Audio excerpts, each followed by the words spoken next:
Hi hello guys, welcome to our channel. మన Kasmur పురాల channel ఎవరన్నా subscribe చేసుకోకుండా ఉంటే చేసుకోండి.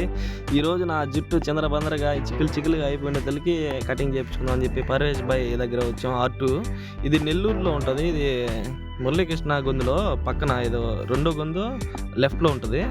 ఈ పర్వేష్ భాయ్ చాలా బాగా చేస్తాడు కటింగ్. ఇక్కడ ఎప్పుడు వచ్చినా కానీ ఇక్కడ చాలా మంది ఉంటారు కటింగ్. కాకపోతే ఈయన దగ్గర ఎందుకు కూర్చుంటామంటే ఈయన కటింగ్ ఎలా చేస్తారంటే మామూలుగా ఉండదు. ఇంకా భాస్కర్ మామ ఎప్పుడు వచ్చినా కానీ ఈయన దగ్గరే అది సూపర్గా ఉన్నారు సార్.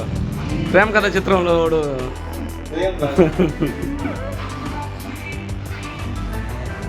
ఇప్పుడు కూర్చో రాజా సార్. అలా ఒక జిడ్డుగా ఉండే తెలికి వాషింగ్ చేస్తా అని చెప్పి తీసుకోపోయాడు.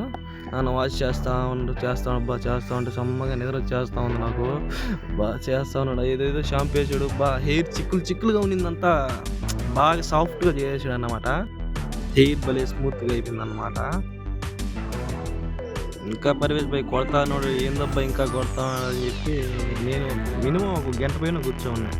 ఇగో హెయిర్ డ్రైయర్ పెట్టేసి అంత తడిసునిಲ್ಲ హెయిర్ బాగా సిల్కీగా చేస్తూ ఉన్నాడు. ఇంకా మనకు షేవింగ్ కూడా అవసరం అయితే బాగా గలీజ్గా కలిగి దాన్ని కూడా చేస్తూ ఉన్నాడు పర్వేష్ భాయ్. షేవింగ్ కూడా ఒక హాఫ్ అన్ అవర్ తీసుకున్న టైం అట్లా ఉంటుంది సార్ పర్వేష్ భాయ్. అయిపోయి మన కటింగ్ అయితే నెక్స్ట్ భాస్కర్ మామ కూర్చున్నాడు. హెయిర్ లైట్గా సెట్ చేసుకున్నాడు, అంటే కటింగ్ కాదు, అంటే సిల్కీగా చేసుకుంటాడు హెయిర్.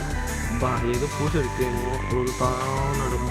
నిద్రపోతా ఉన్నాడు. అయినా ఆయన చూస్తుంటే అర్థంది ఏంద్రా తీరా వీడియో అంటూ ఉన్నాడు. ఆ తర్వాత ఏదో చేస్తూ ఉన్నాడు, చెప్తా ఉన్నాడు. కానీ పర్వేష్ భాయ్ పని అంటే చెప్పక్కర్లేదు, నీట్గా ఉంటుంది. ఏది చేసినా ఇదే హెయిర్ డ్రైర్ వేసి ఇది హెయిర్ని తడుచుంటే ఊరంతా చేస్తూ ఉన్నాడు సిల్కీగా.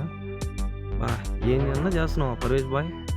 కొద్దిగా ఇందాక చాలా రింగులుగా ఉంది జుట్టు, ఇప్పుడు రింగులన్నీ తీసేస్తాడు మన పర్వేష్ భాయ్. అట్లా ఉంటుంది పర్వేష్ భాయ్తో పెట్టుకుంటే. ఇదిగో తీస్తూ ఉన్నాడు చూడండి, ఒక్క ఇంటికి లాగుతా ఉన్నాడు. వేసి సిల్గని రింగులన్నీ తీస్తూ ఉన్నాడు. అయిపోయింది లాస్ట్ బిట్. అది లాస్ట్ బిట్ ఇప్పుడు తీసిన దానికి దీనికే 1 అవర్ తీసుకున్న టైం జస్ట్ సెట్ చేసే దానికి. అట్లుంటుంది పర్వేష్ భాయ్ పని అంటే. ఎప్పుడు వెళ్ళినా కానీ ఆయన కోసం వెయిట్ చేయడం అది తప్పేం లేదులే. అయిపోయింది. ఇంకా లాస్ట్ హెయిర్ దూతున్నాడు, బాగా సెట్ చేస్తున్నాడు. నమస్తే అంటున్నాడు అందరికీ. నమస్తే వనకం. ఇంకా ఎవరైనా మన ఛానల్ సబ్స్క్రైబ్ చేసుకోకుండా ఉంటే సబ్స్క్రైబ్ చేసుకోండి. ఎంత రింగులుగా ఉన్న జుట్టుని ఏ విధంగా చేశారు చూడండి పర్వేష్ భాయ్. ఎంతైనా అంతకుముందు చూసిన లుక్కి ఈ లుక్కి ఎంత తేడా ఉందంటే అంత తేడా ఉంది. అయినా కానీ అంతకుముందు ఈ లుక్ చూసి ఆయన కళ్ళల్లో ఆనందం ఉంటుంది. అదిగో చూడు కళ్ళల్లో మెరిసిపోతా ఉన్నాయి. అబ్బా ఏందో హెయిర్ భలే చేశాడని చెప్పి. ఇంకేం ఫ్రెండ్స్, బాయ్, ఉంటా.